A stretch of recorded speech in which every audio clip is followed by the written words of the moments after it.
लेकिन आप सोचिए कि 2 साल पहले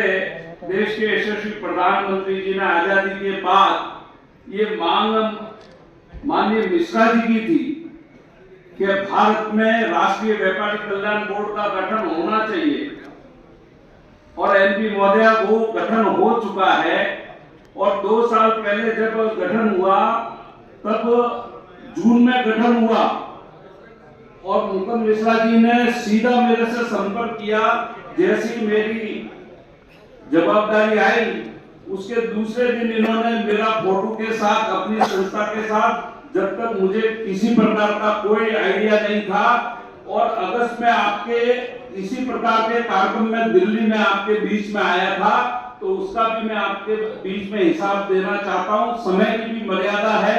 लेकिन आप सबको सुनने के बाद, चूंकि मैं भी एक व्यापारी हूं और मैं आपकी सारी बातों को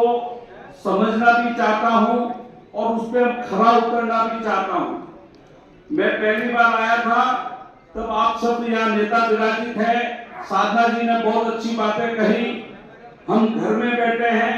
मिल बांट कर कैसे हमारी समस्याओं का समाधान हो, व्यापार सुगमता से हो, सरलता से हो, उसके लिए हम सबको तय करना है। उसके लिए भारत सरकार आपके द्वार, वास्तव में मैं भारत सरकार की तरफ से आपके बीच में आया हूं। आपको कई किंतु परंतु करने की आवश्यकता नहीं।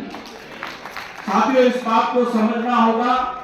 हमने कहा था व्यापारियों और व्यापारियों से रिलेटेड जितनी भी समस्या है उसका समाधान होगा, चाहे हमारे कानून कायदे एक्ट में परिवर्तन करके, चाहे हमारे कंप्लायंस को लेकर। आप सोचिए, इस बार के बजट से 40,000 कंप्लायंस को रद्द किया, उसमें सबसे बड़ी भूमिका अगर रही है तो आपके संगठन की रही है, क्योंकि पूरे भारत में जितने हमने कार्यक्रम हर प्रदेश में किए हैं, वहां कहीं न कहीं भारतीय उद्योग व्यापार या मुकुंद जी और इनकी टीम, सुनील जी ने कहीं न कहीं मेरा संपर्क कराया, जिसके कारण